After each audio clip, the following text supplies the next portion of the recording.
He was freezing to death in plain sight, ammo, and nobody cared. But then Clint Eastwood walked through the snow and did something that silenced the entire street. The snowstorm had paralyzed the city, and most people rushed indoors, shielding their faces from the wind. But right outside a busy cafe, a homeless man sat curled against the wall, wrapped in nothing but torn layers and frost-bitten silence. People walked by pretending not to notice Arrow. Some glanced, some judged, but no one stopped. Until Clint Eastwood stepped onto the icy sidewalk. He did no TMT come with security, no cameras, no entourage abrow, just quiet presence and cold breath in the air. As the cafe manager shouted, "Ah we on TMs," scaring the customers.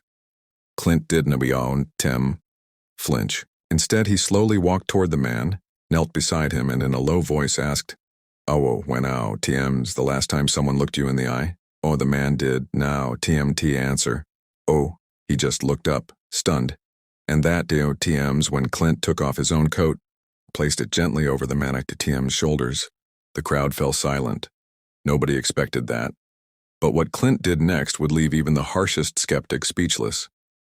If the world looked away from suffering, would you be the one to stop and change the ending?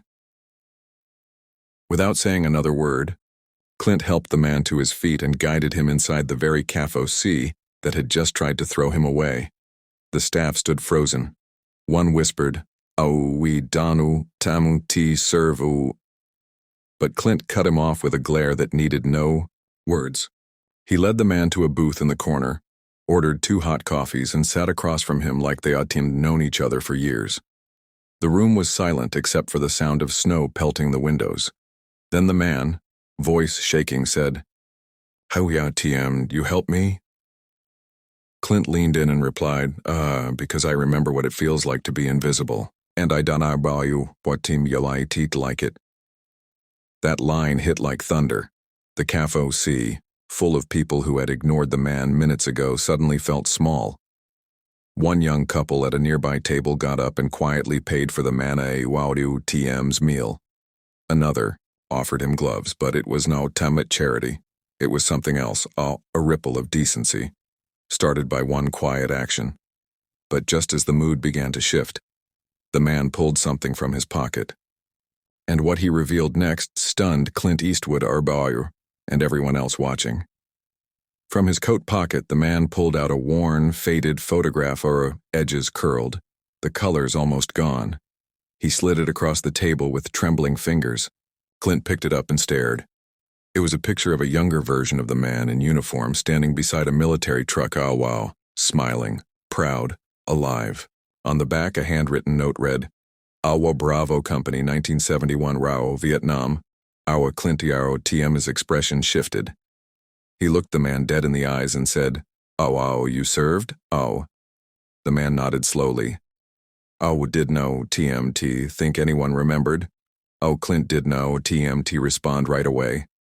Instead, he stood, walked over to the counter, and asked the manager one quiet question. "Oh, do you know who you're turning away?" The room was dead silent. Clint turned back to the man and said, "Oh, you are TM, not just a man freezing in the snow. You TM are a veteran. You TM a hero, and I want to TM let anyone forget that." The cafe that once rejected him now watched in stunned respect. But just when it seemed like things had finally turned, the man dropped one more truth that even Clint had TMT seen coming, and it would change everything. The man lowered his eyes, then whispered, "I wasn't. Just in Vietnam. I saved someone there. A young soldier who got trapped in a collapsed bunker. Pulled him out with my bare hands." Clint leaned in, curiosity flashing across his face.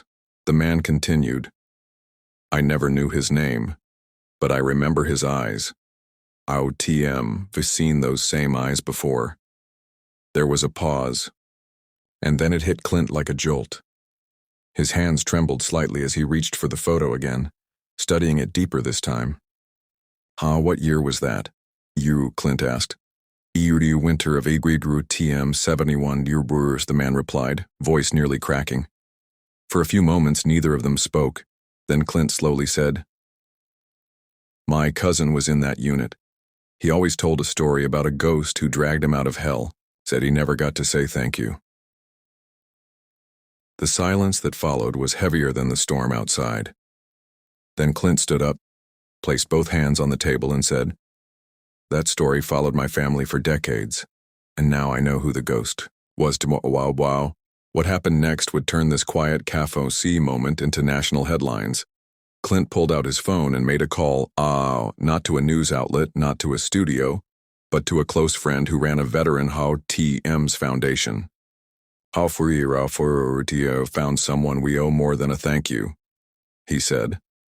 Within hours, arrangements were made.